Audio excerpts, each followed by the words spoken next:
تفضل. السلام عليكم. وعليكم السلام. وين؟ دلوقتي شيخ أنا من مصر. من مصر. يا أهلا وسهلا. سني من أبناء دلوقتي عائشة. شيخ أنا سني. يا أهلا بك يا وسهلا. دلوقتي شيخ الكلام اللي أنت بتقوله بقى على عائشة وما أعرفش إيه، أنت الكلام ده جايبه يعني من كتبك الشيعية، إيه الدليل على الكلام ده؟ أنت هات الكلام ده من ديني، أنت مش بتجيب كلام من ديني، بتجيب كلام من الخميني ومصطفى خمائني والهبل ده. هو إيه الكلام اللي قلته أنا وحسبت إن اللي هي الروايات بتاعت عائشة وسالم سبلان، وإن الرسول بيتبول في الزبالة، وإن عائشة بترضع الرجالة، كل الكلام ده في كتبكم والهبل بتاعكم، يبقى دينكم المجوسي. طيب اكتب الآن، ادخل على جوجل. تمام، أنا معاك على المكالمة أهو. اكتب بالي. أكتب إيه؟ بالي بال ماشي. في بال. اي نعم، بال في كتبت صباطة سين صباط الصوم. قاعد في الرواية. اقرأ. الرواية في دينكم المجوسي. ماشي. اقرأ مصدرها وين؟ ماشي أهو الدرر السنية. لحظة واحدة أخش على الموقع بس. خش يا حبيبي. تمام أهو. ماشي. الراوي حذيفة ابن اليمان. اي المحدث. ايه ده؟ ايه ده؟ اخرجه البخاري ازاي؟ مستحيل وربنا. اخرجه البخاري يعني ثانية، يعني البخاري اللي هو يعني اللي في الصحيحين، صحيح البخاري وصحيح مسلم. ايوه يا حبيبي. احي والله. يا نهار اسود، يا نهار طين. لحظة، يعني كل الكلام ده اصلا لا ثانية كل يعني الكلام ده في الصحيحين؟ اي نعم. احي. طب ايه العمل دلوقتي؟ ابحث. بحثت، مكتوب اخرجه البخاري. اي ابحث الان، تأكد من الروايات، اسأل علمائك. طب والسنة بيردوا ايه على الكلام ده؟ وليد اسماعيل والناس دول بيردوا ايه بقى على الكلام ده؟ في عنده مقطع قال ايه فيها، ما هو الشعب المصري كله يبول، وانا رديت عليه قلت له هذا عيب توجه الكلام للشعب المصري. طب الموضوع التاني برضو اللي شاغل دماغي، وهو موضوع اللي هو يعني سالم سبلان ده، ورجل دخل على عائشة، اللي هو رجل مش عارف ايه، جامع عائشة حاجة زي كده. لا، ان رجلا نزل بعائشة فاجنب. ايوه اللي هو اجنب، وغسلت له البتاع من السبرم، لا مؤاخذه، ده كلام كارثه. السبرم بتاعه يعني. وايضا هذا انت كنت مفتهم ده عند الخميني. طبعا الخميني ومصطفى خمائني وكتب الائمه والكلام ده. طيب اكتب. انا مش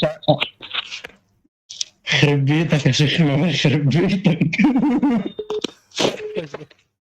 هخش اكتب ان رجلا. صدمت، اقسم بالله العظيم انا مصدوم، انا مش عارف ارد ليه.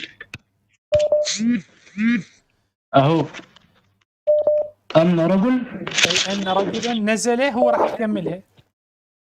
نزل كملها اهو.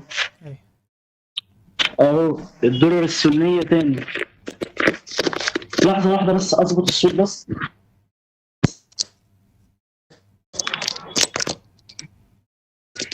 الو، الصوت مظبوط؟ يلا اقرا المصدر. اقرا الرواية والمصدر. تمام ماشي. الراوي عائشة نفسها اللي راوته. المحدث يا نهار اسود صحيح مسلم. احي بجد، انا مش عارف اقول ايه. انا مش اقراها. طب ثانية. طب ماشي. أن رجلا نزل بعائشة فأصبح يغسل ثوبه، فقالت عائشة إنما كان يجزئك إن رأيته أن تغسل مكانه، فإن لم ترى نضحت حبله، ولقد رأيتني يا نهار اسود أفركه من ثوب رسول الله صلى الله عليه وسلم فركه فيصلي فيه. وفي رواية عائشة في المني قالت كنت أفركه من ثوب رسول الله. خلاص انت ليش ما انت ليش ممكن تسمع من عندي؟ ليش ما كنت تبحث؟ ليش فورا قلت على الخميني وهيك اشياء؟ لان انا لسه عارفك من يومين بصراحه، فانا مش متعمق بقى كده، بس انا كنت فاكر ان الكلام ده كله. طب انا مش عارف، طب دلوقتي يعني انا هسيب السنه؟ انا مستحيل اسيب دين السنه، يعني مش عارف اقول ايه بصراحه، انا مصدوم. يعني الكلام اللي انا شفته ده، يعني ده كارثه. انا ازاي هكمل في دين كده؟ انا مش عارف، انا مش عارف اقول ايه بصراحه، انا مش عارف. طيب انا في حاله صدمه والله، مش عارف اقول لك ايه بصراحه.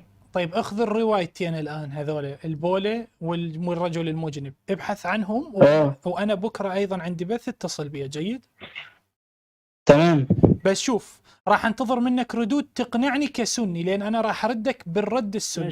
ماشي والله ماشي. انا فعلا اليوم ده كده النهارده هسمعك اكتر افكر ليه.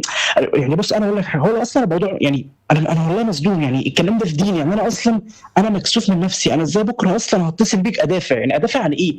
ادافع عن السائل المنوي والرجل اللي رضع؟ يعني انا مش عارف اقول ايه بصراحه. وفي نفس الوقت يعني انا حابب دين السنه. يعني انا في حاله مش عارف بصراحه. انا مش عارف اقول لك ايه والله العظيم بامانه. انا في حاله تحير، حيره. ابحث اكثر وتواصل مع المشايخ، اسالهم عن ان رجلا نزل بعائشه. جيد؟ ما المشكله بقى هنا؟ ما المشكله ان انا هسمع الشيوخ، هلاقي بقى الشيوخ السنه الكلام الترخيعي ان اصل الحته دي معناها كذا والحته دي اسمع ما دام انت الان عرفت هي الروايه موجوده في كتب السنه، اسمع ردودهم. ماشي، انا اسمع، لان انا بصراحه انا حبيب دين السنه بصراحه، ضد الشيعه تماما. بس انا برضو ازاي بعد الكلام ده؟ يعني انا بكلمك بامانه والله. انا كنت داخل اصلا ادافع اصلا عن السنه، بس انا مش عارف اقول ايه. انا مصدوم بصراحه. اسمع ردود السنه على الروايه واتصل بيا اشرح لي. جيد؟ يا هلا. تمام ماشي. انا اليوم ده كده هقعد افكر كده وايه، يعني جلسه مع الزيت كده اشوف. طيب يا هلا بك، يا اهلا وسهلا، حياك الله. ماشي. يا اهلا وسهلا.